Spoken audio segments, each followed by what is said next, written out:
Hello everyone, welcome back to our platform UPSI Decode. I hope you are good and you are doing very well. तो जैसे आपको पता है UPSI exam 2025 के लिए जो मूल विधि है वो काफ़ी इंपॉर्टेंट है और मूल विधि का एक सेक्शन है जिसको हम कहते हैं पोक्सो एक्ट। तो इस वीडियो में इस लेक्चर में हम कंप्लीट थोरोली रिवाइज करेंगे पोस्को एक्ट को। इसके बाद आपकी जो भी क्वेरीज हैं, जो भी आपके डाउट हैं, जो भी हमारे एग्जाम के लिए इंपॉर्टेंट सेक्शंस हैं वो सारे क्लियर हो जाएंगे। तो अगर आपका कुछ डाउट रह जाता है, कोई आपकी क्वेरी रह जाती है तो आप कमेंट बॉक्स में लिख सकते हैं। कमेंट बॉक्स के थ्रू आपकी क्वेरी और डाउट रिजोल्व किया जाएगा। काफ़ी इंपॉर्टेंट वीडियो होने वाली है, तो वीडियो को लाइक शेयर भी कर दें और कमेंट करके ज़रूर बताएं अगर आपका कुछ सजेशन है या आप किसी पर्टिकुलर टॉपिक पर वीडियो चाहते हैं तो वो भी आप कमेंट बॉक्स में लिख सकते हैं। If you are newer platform just do subscribe and press the bell icon ताकि आपको फ्यूचर में टाइमली नोटिफिकेशन मिल जाए for upcoming video and upcoming update. तो चलिए शुरू करते हैं। काफ़ी इंपॉर्टेंट वीडियो होने वाली है जो भी एस्पिरेंट 2025 का यूपीएसआई का एग्जाम देने वाले हैं, तो डोंट स्किप, कंप्लीटली वॉच करना है। तो चलिए शुरू करते हैं आज का इंपॉर्टेंट सेगमेंट। कब आया था? 2012 में आया था। इम्पोर्टेंट है, इसकी डेट इंपॉर्टेंट हो जाती है कि जो protection of child from sexual offence act, ये फुल फॉर्म भी इंपॉर्टेंट है, तो ये भी याद रखनी है। 2012 में आया। इंपॉर्टेंट फैक्ट्स की बात करें, डेट्स की बात करें तो 19 जून 2012 को ये एनेक्ट हुआ। एनफोर्स कब हुआ? 14 नवंबर 2012 को। जो अधिनियम पास हुआ था वो हुआ था 19 जून को, लेकिन जो लागू हुआ ना, ये लागू हुआ था 14 नवंबर को। तो ये दोनों ही डेट इंपॉर्टेंट है। 2021 में पूछा गया था, ये इंपॉर्टेंट है ये डेट। मेरी शिफ्ट में क्वेश्चन था इस पर, तो ये इंपॉर्टेंट हो जाती है। Keep in mind also. कुल सेक्शंस कितने हैं, कुल धाराएं कितनी हैं? तो हो जाती है 46, 46 इसमें धारा हो जाती है। अध्याय, चैप्टर कितने हैं? चैप्टर इसमें 9 है, 9 चैप्टर्स हैं। अनुसूची, शेड्यूल, शेड्यूल इसमें एक है, तो एक शेड्यूल है, 9 चैप्टर है और 46 धारा है। तो 1946 करके याद कर लो इसको, 1946। तो इसकी ट्रिक बना के याद करते हैं। 1946 1 हो जाएगा हमारा शेड्यूल, 9 हो जाएगा हमारा चैप्टर और 46 हो जाएंगे हमारे सेक्शन। तो 1946 पोस्को, ऐसे याद कर लीजिए इसको। सिंपली आपको याद हो जाएगा। 2012 की बात करें तो संक्षिप्त नाम है, विस्तार और प्रारंभ है। पोस्को एक्ट का संपूर्ण भारत में लागू है, ऑल इंडिया में। सेक्शन 2 परिभाषा है, डेफिनेशन है। सेक्शन 2 का डी सब क्लोज में बालक, चाइल्ड की परिभाषा है। जिसकी आयु 18 से कम है वह व्यक्ति बालक है। So below the age of 18 उसको हम क्या कंसिडर करेंगे? उसको चाइल्ड कंसिडर करेंगे, बालक कंसिडर करेंगे। सेक्शन 2 का डी का सब क्लोज सेक्शन जो है हमारा ए, चाइल्ड पोर्नोग्राफी, बालक संबंधी अश्लील सामग्री। क्या होता है इसमें? बालक जो चाइल्ड है उसका इन्वॉल्वमेंट होना चाहिए। दूसरा, सेक्सुअल एक्सप्लिसिट कंडक्टेड, लैंगिक संबंधों में। तीसरा, दृश्य चित्र जरूरी है जिसमें वीडियो आ जाती है, फोटो आ जाता है, एआई जनरेटेड इमेज भी इसमें कंसिडर है। इसमें 2019 में अमेंडमेंट जो हुआ था वो भी देख लेंगे। 2012 में आया था अमेंडमेंट, जो हुआ है सिर्फ एक ही बार हुआ है, वो हुआ है 2019 में। तो ये भी याद रखेंगे, एग्जाम के लिए इंपॉर्टेंट है। नेक्स्ट जो इंपॉर्टेंट सेक्शन है वो है धारा 3। इंपॉर्टेंट है, डेफिनेटली आपके एग्जाम में पूछा जाएगा। प्रवेशन, लैंगिक हमला, पेनिट्रेटिव सेक्सुअल असोल्ट, यदि कोई अपने पेनिस को बालक के वजीनिया, माउथ, एनस या यूथेरिया में प्रवेश कराता है, वो धारा 3 में है। 2019 में इसमें अमेंडमेंट हुआ था, तो इम्पोर्टेंट हो जाता है। 2012 में ये आया था, 2012 में आया था, और जो अमेंडमेंट हुआ है, एक अमेंडमेंट हुआ है वो 2019 में हुआ है। अगर एग्जाम में क्वेश्चन आता है कि अमेंडमेंट कब हुआ है, तो अमेंडमेंट एक ही बार हुआ है, वो भी हुआ है 2019 में। क्या हुआ है वो भी देख लेते हैं, डिस्कस कर लेते हैं, इंपॉर्टेंट है हमारे एग्जाम के लिए। जो ओरिजिनल एक्ट था उसमें 5 साल था। अगर use of child for pornography purpose, अगर पोर्नोग्राफी पर्पज़ के लिए चाइल्ड को यूज़ किया जाता है तो पहले भी 5 साल था और अब भी 5 साल ही है। नेक्स्ट है use of child for pornographic purpose resulting in penetrative sexual assault. तो उसमें जो पहले था 2012 में ओरिजिनल में, वो मिनिमम 10 साल था और मैक्सिमम जो था वो लाइफ इम्प्रिजमेंट था। 10 ईयर्स है, लेकिन in case of child below 16 years और 20 ईयर्स, तो उसमें कंडीशन ये दी है, अगर 16 साल से कम का है तो वहाँ पे 10 साल की सज़ा या फिर लाइफ इम्प्रिजमेंट भी दिया जा सकता है। तो इसमें ये ऐड किया गया था। Use of child for pornographic purpose resulting in aggravated penetrative sexual assault, इसमें पहले लाइफ इम्प्रिजमेंट था, लेकिन 2019 में क्या किया गया, मिनिमम तो 20 साल है और लाइफ इम्प्रिजमेंट प्लस इसमें डेथ पेनल्टी भी ऐड कर दी गई थी। पहले इसमें लाइफ इम्प्रिजमेंट था सिर्फ। नेक्स्ट है use for child for pornography purpose resulting in sexual assault, तो मिनिमम 6 ईयर्स और मैक्सिमम 8 ईयर्स, लेकिन 2019 में क्या किया, मिनिमम 3 साल किया गया और मैक्सिमम 5 साल किया गया। तो इसको 3 साल कर दिया गया और इसको 5 साल कर दिया गया मैक्सिमम को। तो ये भी इम्पोर्टेंट हो जाता है। नेक्स्ट है use of child for pornographic purpose resulting in aggravated sexual assault. तो इसमें क्या किया, मिनिमम 8 ईयर्स और मैक्सिमम 10 ईयर्स। इसको चेंज करके क्या किया गया, इसको 8 से 5 कर दिया गया और 10 को यहाँ पे 7 कर दिया गया। तो 5 से 7 जो कि पहले 8 से 10 था। तो ये भी इंपॉर्टेंट प्रोविजंस है 2019 के। Keep in mind also for exam. यदि कोई पेनिस को छोड़कर शरीर के अन्य अंग को बालक के वजीनिया, माउथ, एनस, यूथेरिया में प्रवेश कराता है, या फिर बालक के शरीर के किसी भाग को ऐसे छेड़ता है कि वह वजीनिया, माउथ, एनस या यूथेरिया में प्रवेश पा सके, या फिर बालक के पेनिस, वजीनिया, एनस या यूथेरिया पर मुंह लगाया, या फिर बालक को ऐसा करने के लिए कहा, या तो कहना या बोलना उसके साथ, या तो छेड़ना या फिर टच कराना और बोलना, ये सारे इंक्लूड किस में है, ये है हमारे सेक्शन 3 में। ये सारे जो प्रोविजंस हैं इससे रिलेटेड वो सेक्शन 3 में है, पोस्को एक्ट 2012 के। सेक्शन 4 प्रवेशन लैंगिक हमले का दंड, पनिशमेंट क्या है, सेक्शन 4 में पनिशमेंट है। तो पनिशमेंट है कारावास है, मिनिमम 10 साल है, मैक्सिमम लाइफ इम्प्रीजमेंट है, आजीवन कारावास है, प्लस फाइन, शेष पूरा जीवन।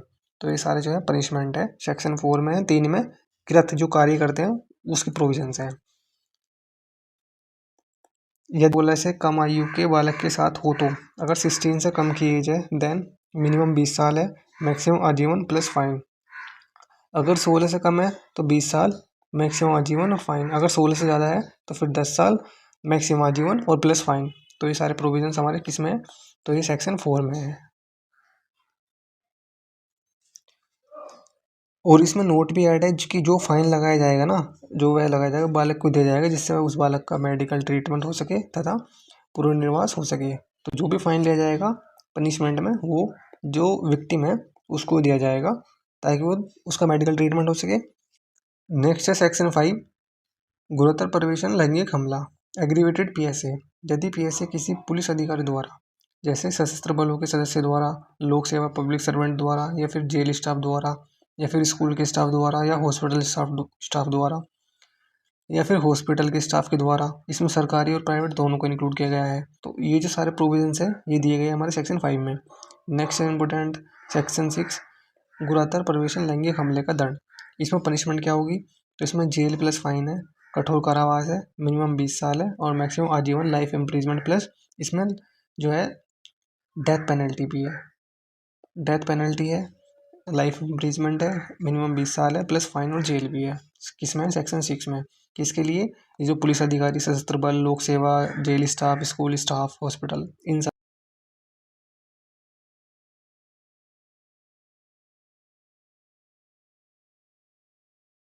नेक्स्ट जो है इंपॉर्टेंट सेक्शन वो है सेक्शन 7 लैंगिक हमला सेक्सुअल असोल्ट।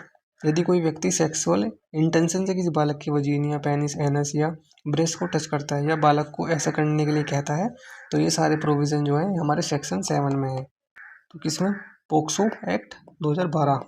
अमेंडमेंट कब हुआ था, 2019 में। एक ही बार अमेंडमेंट हुआ है 1946। कितने सेक्शन शेड्यूल, एक शेड्यूल, कितने चैप्टर, 9 चैप्टर, सेक्शन कितने, 46। टेलीग्राम चैनल ज्वाइन कर लीजिए, वीडियो के डिस्क्रिप्शन में आपको लिंक मिल जाएगा। तो ये आ जाता है हमारा सेक्शन 8। सेक्शन 8 में बोला है लैंगिक हमले के दंड, पनिशमेंट फॉर सेक्सुअल असोल्ट। तो सेक्सुअल असोल्ट की जो पनिशमेंट है इसमें जेल है प्लस फाइन है। जेल मिनिमम 3 साल और मैक्सिमम 5 साल। तो 3 साल से 5 साल इसमें मैक्सिमम जेल हो सकती है प्लस फाइन। इसके लिए है सारे प्रोविजंस, ये हमारे पनिशमेंट है किसके लिए, पनिशमेंट फॉर सेक्सुअल असोल्ट के लिए। मूव करते हैं नेक्स्ट सेक्शन पे जो है सेक्शन 9 धारा 9 गुरुतर लैंगिक हमला एग्रीवेटेड सेक्सुअल असोल्ट। यदि लैंगिक हमला किसी गैंग कार्य करे तो यह एक एएसए कहलाएगा।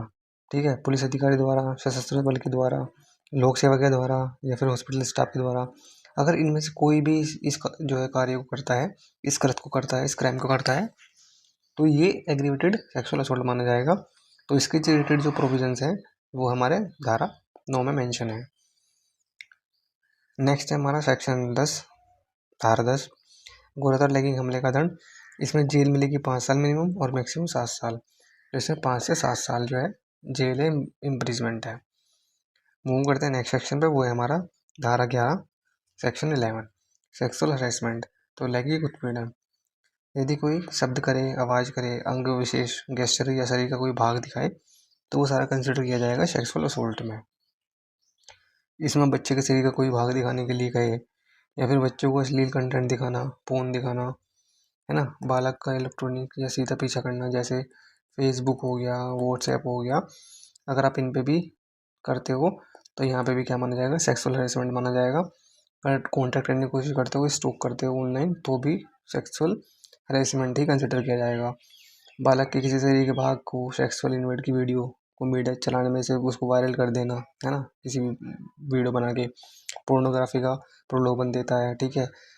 तो ये सारी जो कंसिडर किए जाएंगे सारे सेक्सुअल हरेसमेंट में। नेक्स्ट है हमारा जो है धारा 12 सेक्शन 12 लैंगिक उत्पीड़न का दंड। पनिशमेंट क्या है इसके लिए, सेक्सुअल हरेसमेंट के लिए, तो हमारी सेक्शन 12 में है, इसमें जेल मिलेगी 3 साल की प्लस फाइन, दोनों ही। 13 धारा 13 में अश्लील प्रयोजनों जैसे फोर्नोग्राफिक पर्पज के लिए बालकों का उपयोग करना। कोई भी किसी तरह से मीडिया में, कार्य, विज्ञापन में बालक के प्राइवेट पार्ट को दिखाता है, बालक के सेक्सुअल इन्वॉल्वमेंट को दिखाता है, बालक को गलत या अश्लील तरीके से दिखाता है, तो माना जाएगा कि वह बालक का उपयोग अश्लील प्रयोजन के लिए किया गया है। किसके लिए किया गया है, पोर्नोग्राफिक पर्पज के लिए किया गया है। तो ये सारे प्रोविजन हमारे मेंशन है धारा 13 में, section 13 of POCSO act. Year क्या है इसका, 2012। मूव करते हैं नेक्स्ट सेक्शन पे। नेक्स्ट हमारा सेक्शन 14 धारा 14 बालकों का अश्लील उपयोग करने का दंड। अब ये करने के बाद जो पनिशमेंट मिलती है वो हमारा मेंशन है सेक्शन 14 में। इसमें जेल मिलेगी अगर पहली बार करता है 5 साल की, प्लस फाइन होगा। दूसरी बार फिर रिपीट करता है इस क्राइम को तो 7 साल मिलेगी प्लस फाइन। नेक्स्ट जो इम्पोर्टेंट सेक्शन है वो है हमारा सेक्शन 15 धारा 15 चाइल्ड पोर्नोग्राफी से संबंधित अपराध और दंड जो है हमारे वो सेक्शन 15 में है। अपराध क्या है, अश्लील सामग्री को स्टोर करना, और दंड पनिशमेंट क्या है, पहली बार में 5,000 रुपये का फाइन कम से कम, दूसरी बार या बार बार करने पर 10,000 का फाइन कम से कम।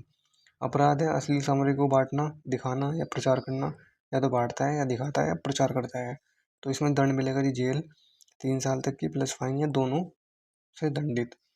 अपराध अश्लील सामग्री को बेचने के लिए रखना, स्टोर करना, उसके लिए पनिशमेंट जो होगी, दंड होगा। पहली बार करेगा तो मिनिमम 3 साल की जेल मिलेगी, मैक्सिमम 5 साल की भी हो सकती है प्लस फाइन। दूसरी बार करता है या फिर बार बार करता है तो जेल मिलेगी मिनिमम 5 साल की, मैक्सिमम 7 साल की, और प्लस में फाइन, जुर्माना भी लगेगा। नेक्स्ट जो इंपोर्टेंट सेक्शन है वो है धारा 19 सेक्शन 19 इंपोर्टेंट है, मार्क कर लीजिए। अपराधों की रिपोर्ट करना, जैसे रिपोर्टिंग ऑफ ऑफेंसेस।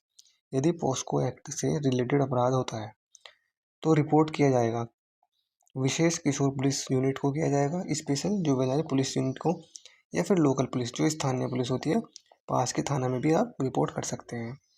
धारा 20 यदि पोस्को एक्ट से रिलेटेड अपराध होता है तो मीडिया, होटल, लॉज, अस्पताल, क्लब, स्टूडियो की जिम्मेदारी है कि ये अपराध की जानकारी वह चाइल्ड पोर्नोग्राफी की जानकारी पुलिस को दे, ठीक है, ये मैंडेटरी है। मूव करते हैं नेक्स्ट पे, सेक्शन 22 धारा 22। इस एक्ट के तहत किसी के पर झूठा केस मुकदमा लगाता है तो दंड मिलेगा, जैसे जेल हो जाएगी 6 माह की प्लस फाइन लगेगा। मूव करते हैं नेक्स्ट है हमारा सेक्शन 24 धारा 24 बालक की स्टेटमेंट। या स्टेटमेंट कहाँ रिकॉर्ड होगा, जो मेंशन है वो हमारे धारा 24 में मेंशन है। या तो घर पे करा सकते हैं या फिर जहाँ वह बालक साधारणतः रहता है, मतलब वो कंफर्टेबल रहता है उस स्थान पे, या फिर तीसरा बालक की पसंद की जगह पे। तीनों ऑप्शन दिए गए हैं इसमें, तीनों में मेंशन किया गया है कि इसमें स्टेटमेंट कहाँ रिकॉर्ड होगा, तो धारा 24 में ये चीज़ें मेंशन है। अब बालक के स्टेटमेंट कौन रिकॉर्ड करेगा, तो मिनिमम एसआई रैंक के अधिकारी, सब इंस्पेक्टर, केवल महिला अधिकारी। तो ये भी पूछ सकते हैं एग्जाम में कि कौन रिकॉर्ड करेगा, जो अधिकारी होगा वो केवल महिला अधिकारी होना चाहिए। स्टेटमेंट रिकॉर्ड करते समय यूनिफॉर्म वर्दी नहीं पहनेगी, मतलब सिविल ड्रेस जिसे हम कहते हैं ना, ऐसा ही होना चाहिए, प्लस फीमेल होना चाहिए, प्लस सिविल ड्रेस में होना चाहिए। तो ये सारी कंडीशंस हैं स्टेटमेंट के लिए। नेक्स्ट है रात में बालक को थाने में नहीं रोका जाएगा, प्लस बालक की पहचान को उजागर नहीं किया जाएगा, रिवील नहीं किया जाएगा, उसको प्राइवेट रखा जाएगा। कब तक, जब तक कोर्ट की अनुमति ना दे, जब तक कोर्ट ना कहे तब तक ये चीज़ प्राइवेट रहेगी, प्राइवेसी रहेगी, इसको जो रिवील नहीं किया जाएगा। इम्पोर्टेंट सेक्शन है वो है 25 मजिस्ट्रेट के द्वारा बालक का स्टेटमेंट रिकॉर्ड किया जाना। इम्पोर्टेंट है नेक्स्ट 27 बालक का चिकित्सा मेडिकल टेस्ट। बालक के मामले में केवल फीमेल डॉक्टर ही जांच करेगी। मेडिकल टेस्ट के समय बालक के परिजन, पेरेंट्स साथ रहेंगे। सेक्शन 28 विशेष न्यायालय स्पेशल कोर्ट का गठन, क्यों, जल्दी सुनवाई के लिए तो गठन कौन करता है? स्टेट गवर्नमेंट गठन करेगी। और हर जिले में गठन होगा सत्र न्यायालय, जैसे सेशन कोर्ट होते हैं, कोई विशेष न्यायालय बनाया जाएगा। स्पेशल कोर्ट के गठन से पहले राज्य के जो मुख्य न्यायाधीश हैं उनसे सलाह ली जाएगी। नेक्स्ट है इम्पोर्टेंट जो हमारी धारा है 32, वो है सेक्शन 32 विशेष लोक अभियोजन, स्पेशल पब्लिक प्रोसिक्यूटर, इनको विशेष न्यायालय में अपॉइंट किया जाएगा। नेक्स्ट इम्पोर्टेंट धारा है 33 सेक्शन 33 स्पेशल कोर्ट की प्रक्रिया एवं शक्तियाँ, जो पावर्स हैं वो मेंशन है हमारे धारा 33 में। नेक्स्ट इम्पोर्टेंट सेक्शन है धारा 35 सेक्शन 35 बच्चे को प्रूफ साक्ष्य को रिकॉर्ड करना। कितने दिन में? टाइम पीरियड जो है इसका वो है अपराध की जानकारी मिलने से 30 दिन के भीतर, विदिन 30 डेज बच्चे के साक्ष्य प्रूफ ऑफ रिकॉर्ड को किया जाएगा। मामले का निपटारा की जो बात की गई है पोक्सो एक्ट में, वो ये की गई है कि भाई जैसे ही अपराध की जानकारी मिलेगी उस डेट से और 1 साल के अंदर जो है मामले को की गई है अपराध की जानकारी की तारीख से 1 साल के भीतर। इंपॉर्टेंट है, डेफिनेटली एग्जाम पूछेगा, मार्क कर लीजिए। एग्जाम्पल की बात करें, जैसे अपराध की जानकारी 2 मई 2025 को मिलती है तो मामले का निपटारा करना होगा 2 मई 2026 से पहले। धारा 36 साक्ष्य प्रूफ देते समय अपराधी बालक के सामने नहीं होगा। नेक्स्ट है 37 इंपॉर्टेंट है विचारण ट्रायल, सुनवाई का जो बंद कमरे में किया जाएगा। यदि कोर्ट चाहे तो सुनवाई को बंद कमरे में करा सकता है या फिर बालक के माता पिता या उसका कोई खास व्यक्ति विचारण में शामिल रहेगा। तो ये सारे प्रोविजन किसमें मेंशन है? धारा 37 में, section 37 of POCSO act. Next है जो हमारी इंपॉर्टेंट वो है 43 केंद्र सरकार और राज्य सरकार दोनों ही इस एक्ट के संबंध में जागरूकता फैलाएंगे। कैसे? रेडियो के माध्यम से, मीडिया के माध्यम से, बेसिकली एडवर्टीजमेंट करके। तो सोशल मीडिया हो गया, प्रिंट मीडिया हो गया, इलेक्ट्रॉनिक मीडिया हो गया, कोई से मीडियम से इसको जो है अवेयरनेस फैलाएंगी इस एक्ट के बारे में। नेक्स्ट जो इंपॉर्टेंट सेक्शन है वो है सेक्शन 44। तो जो बेसिकली इस एक्ट के अधीन अधिकार संरक्षण आयोग जो है केंद्र का भी, सेंटर का भी और स्टेट का भी, दोनों ही इस पर मॉनिटरिंग करेंगे। इस एक्ट के तहत कार्य ठीक ठाक चल रहा है क्या नहीं, कोई लूप होल का फायदा तो नहीं उठा रहा है, ये सब चीज़ें कौन में देखेगा? ये देखेगा बाल अधिकार संरक्षण आयोग, जो कि सेंट्रल का और स्टेट का दोनों का। नेक्स्ट जो इंपॉर्टेंट सेक्शन है वो है 45 धारा 45। इस एक्ट के संबंध में नियम रूल बनाने की शक्ति सेंट्रल गवर्नमेंट या केंद्र सरकार के पास है। तो स्टेट गवर्नमेंट इस पर कोई भी रूल नहीं बना सकती। कौन बनाएगी? सेंट्रल गवर्नमेंट बनाएगी सिर्फ। अब धारा 4 जो है पोस्को एक्ट की, इसमें जो बात की गई है वो 18 साल से कम की बात की गई है, जो कि धारा 3 का दंड है। इसमें पेनिट्रेटिव सेक्सुअल असोल्ट है। इसमें लड़का या लड़की दोनों हो सकते हैं और सहमति कंसेंट होगी। लेकिन अगर हम BNS की बात करें तो BNS की धारा 65 व 65B में अंतर क्या है? इसमें धारा जो 63 का दंड है जो कि रेप है, रेप केवल इसमें महिला का मेंशन किया गया है। यहाँ पे लड़का लड़की दोनों हो सकते हैं, लेकिन यहाँ पे जो है फीमेल, सिर्फ फीमेल का ही मेंशन किया गया है। तो यहाँ पे बात होगी महिलाओं की। इच्छा के विरुद्ध होगा, यहाँ पे सहमति नहीं रहती है, लेकिन यहाँ पे सहमति रहती है, असमंजस रहता है बेसिकली। तो ये डिफरेंस है दोनों में, कन्फ्यूज नहीं होना है आपको एग्जाम में। तो इसकी PDF आपको टेलीग्राम में मिल जाएगी। तो आप सबके लिए एक अनाउंसमेंट है, इंपॉर्टेंट अपडेट है ये कि मोटर वाहन अधिनियम जो हमारा एक्ट है 1988 और 2019 के जो भी प्रोविजंस हैं इंपॉर्टेंट हमारे एग्जाम के लिए, जो भी चैप्टर्स धाराएं हैं इस पर्टिकुलर एक्ट की, वो हम सारा फुल रिविजन करेंगे डिटेल में। और ये वीडियो आपको या तो आज शाम को या फिर कल मॉर्निंग में जो है हमारे यूट्यूब चैनल पर अपलोड हो जाएगी। तो उसके लिए आपको सब्सक्राइब कर लेना है चैनल को और बेल आइकन प्रेस कर लेना है, ताकि जैसे ही वीडियो अपलोड हो तो आपको टाइमली नोटिफिकेशन मिल जाए। ठीक है, तो नोटिफिकेशन के लिए आपको बेल आइकन जरूर प्रेस करना है। चैनल को सब्सक्राइब कर लीजिए, वीडियो को लाइक शेयर कर दीजिए। अगर कुछ क्वेरी है तो कमेंट बॉक्स में लिख सकते हैं। एंड टेलीग्राम चैनल ज्वाइन कर लीजिए, वहाँ पर आपको लेक्चर की PDF मिल जाएगी, plus extra information, plus extra PDF जो अपलोड करते हैं वो भी आपको मिल जाएगी आपके प्रिपरेशन के लिए। So thank you so much for watching, keep supporting us, like share subscribe. जय हिंद, जय भारत।